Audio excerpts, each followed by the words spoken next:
क्या आपको पता है मेंटली स्ट्रांग होना किसे कहते हैं? 1914 में थॉमस एल्वा एडिसन की फैक्ट्री पूरी तरह जल के बर्बाद हो गई। आग इतनी बुरी तरह लगी थी कि कुछ भी नहीं बचा। उन्हें 23 मिलियन यूएस डॉलर का नुकसान हुआ था और एक प्रोटोटाइप जिस पर वो सालों से काम कर रहे थे वो भी जलकर बर्बाद हो गया। इस पूरी सिचुएशन को जानने के बाद थॉमस एल्वा एडिसन ने जिस तरह रिएक्ट करा उसे कहते हैं मेंटल टफनेस। पता है उन्होंने क्या कहा? उन्होंने कहा, थैंक गॉड अभी तक मैं जितनी भी मिस्टेक कर रहा था वो सारी जलकर खत्म हो गई है। अच्छा है, अब मैं एक फ्रेश शुरुआत कर पाऊंगा। एक मेंटल टफ इंसान की बहुत बड़ी क्वालिटी होती है कि वो बुरे से बुरे वक्त में भी अपने आप को संभालना जानता है और एक पॉजिटिव अप्रोच रखता है। पर फैक्ट तो यह है कि शुरुआत से ही कोई भी मेंटली स्ट्रांग नहीं होता। जैसे अच्छी डाइट और रेगुलर एक्सरसाइज आपको फिजिकल स्ट्रांग बना देती है, वैसे ही कुछ हैबिट्स होती है जो कि एक मेंटली वीक इंसान को भी मेंटली स्ट्रांग बना देती है। और आज इस वीडियो में हम मेंटली स्ट्रांग लोगों की कुछ हैबिट्स के बारे में बात करने वाले हैं। So let's start. पहली हैबिट है एम्ब्रेसिंग चेंज। ईगल एकलौता ऐसा पक्षी होता है जो कि 70 साल की उम्र तक जिंदा रह सकता है।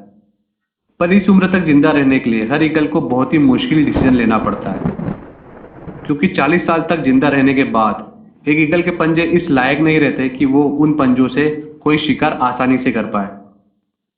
उसके पंजे कमजोर हो जाते और इतने लचीले भी नहीं रहते, और तो और उसकी तीखी और लंबी चोंच भी काफी मुड़ जाती है, और उसके पंख इतने मोटे हो जाते हैं कि उड़ान भरना भी मुश्किल हो जाता है। और 40 साल की उम्र में यही वो टाइम होता है जब एक ईगल के पास सिर्फ दो ही ऑप्शन होते हैं। पहला, या तो वो इसी तरह मर जाए, दूसरा कि वो बहुत ही पेनफुल चेंज के प्रोसेस को एक्सेप्ट कर ले। एक ईगल की जिंदगी में ये प्रोसेस 150 दिन का होता है, और इस प्रोसेस के लिए उस ईगल को किसी पहाड़ की चोटी पर जाकर बैठ जाना होता है, और वहां उसे अपनी चोंच को तब तक किसी पत्थर पर मारते रहना होता है जब तक उसकी चोंच निकलकर नीचे ना गिर जाए। और चोंच के अलग हो जाने के बाद एक ईगल फिर नए चोंच के उगने का इंतजार करती है। जब नई चोंच उग जाती है तो उस तीखी और मजबूत चोंच से फिर वो अपने पंजे उखाड़ देती है और फिर से अपने नए पंजों के उगने का इंतजार करती है। जब उसके नुकीले से नए पंजे वापिस आ जाते हैं तो फिर वो अपने पंजों से पुराने मोटे पंख भी नोच लेती है ताकि नए और हल्के पंख उग पाए। और फाइनली इन दर्द भरे 150 दिनों के बाद एक ईगल अपनी नई जिंदगी की नई उड़ान भरती है एंड अपनी नई जिंदगी के बचे हुए 30 साल जीना शुरू करती है, मतलब सर्वाइवल के लिए। और जिंदगी को जीने के लिए एक दर्द भरे चेंज को एक्सेप्ट करना पड़ता है। और याद रखो कि जब बारिश होती है ना तो सारे पक्षी तो बचने का कोई ना कोई ठिकाना ढूंढते हैं, पर एक लौता ईगल ऐसा पक्षी होता है जो बारिश से बचने की कोशिश करने के बजाय बादलों के ऊपर उड़ने की औकात रखता है। इसलिए एक मेंटली स्ट्रांग इंसान भी हर मुश्किल चेंज को एम्ब्रेस करता है, उससे एक्सेप्ट करके उस चेंज से गुजर कर खुद को मजबूत बनाता है, चेंज से घबराता नहीं है। दूसरी हैबिट है एस्टैब्लिशिंग बाउंड्रीज। याद करो लास्ट टाइम ऐसा कब हुआ था जब आपको ऐसा कोई काम करना पड़ा हो जिसकी वजह से आपका पूरा टाइम, पूरा शेड्यूल, आपका पूरा प्लान बर्बाद हो गया हो, और बाद में आपको रिग्रेट हुआ हो कि काश तब आप उस काम को मना कर देते तो शायद आप अपने बाकी के इंपॉर्टेंट काम अच्छी तरह कंप्लीट कर पाते।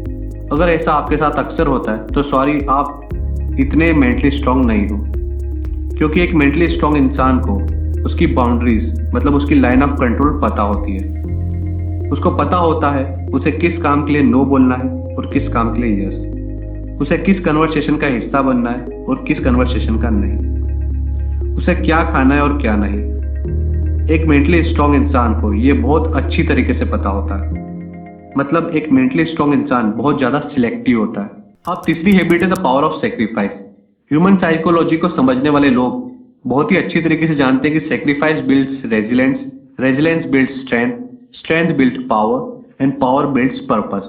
इस चीज का एक परफेक्ट एग्जांपल है विराट कोहली। 2017 में मैंने एक आर्टिकल पढ़ा था जिसमें लिखा था कि विराट कोहली कितने बड़े फूडी थे और उन्हें मटन रोल, बटर चिकन और छोले भटूरे जैसी डिशेस कितनी ज्यादा पसंद थी। पर आज उनकी डाइट कुछ ऐसी है कि मटन रोल और बटर चिकन तो छोड़ो, वो अपनी कॉफी में चीनी तक नहीं पीते। डिसिप्लिन और सेक्रीफाइस उनकी लाइफ का एक मेजर एलिमेंट है।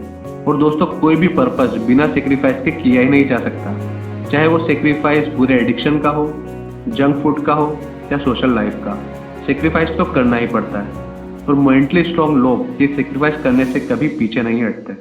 चौथी हैबिट है एम्ब्रेसिंग फेलियर्स एंड मिस्टेक्स। अगर आपको लगता है कि इलोन मस्क ऐसे आदमी है कि जो अपना हर प्लान सक्सेस को दिमाग में रखकर बनाते हैं, तो शायद आप गलत हो। क्योंकि स्पेस एक्स के प्लान के रिगार्डिंग उन्होंने एक इंटरव्यू दिया था और उस इंटरव्यू में उन्होंने कहा था that I want to be able to make sure that we have enough capital to survive at least 3 consecutive failures. अगर आप इसे ध्यान से समझो तो इसका ये थॉट प्रोसेस क्लियरली एक्सप्लेन करता है कि मेंटली स्ट्रांग होने का मतलब सिर्फ ये नहीं है कि आप सक्सेस की तैयारी करते रहो, बल्कि मेंटली स्ट्रांग होने का मतलब तो ये है कि आप फेलियर्स के लिए भी उतने ही ओपन और रेडी रहो। अब पांचवी हैबिट है सेल्फ लव। एक बार ऑफिस में मुझे एक लड़का दिखा जो कि फिजिकली बहुत ज्यादा अट्रैक्टिव था और उसके फेस पर अलग सा ग्लो था।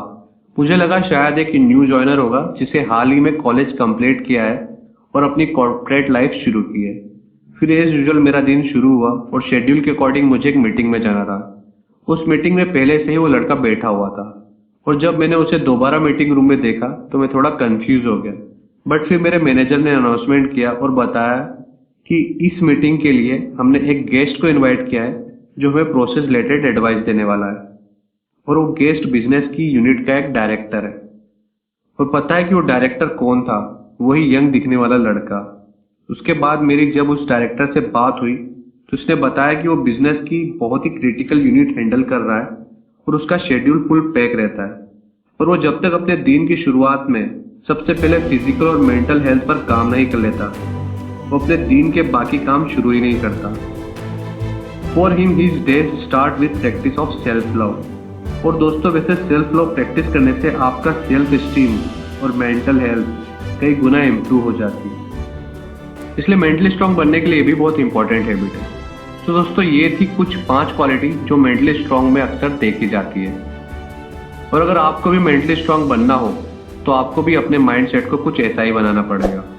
अगर आपको मेरे इस वीडियो का कंटेंट पसंद आया हो तो इस वीडियो को लाइक करना, मेरे चैनल को सब्सक्राइब करना और बेल आइकॉन को दबाना फ्यूचर अपडेट्स के लिए। Thank you.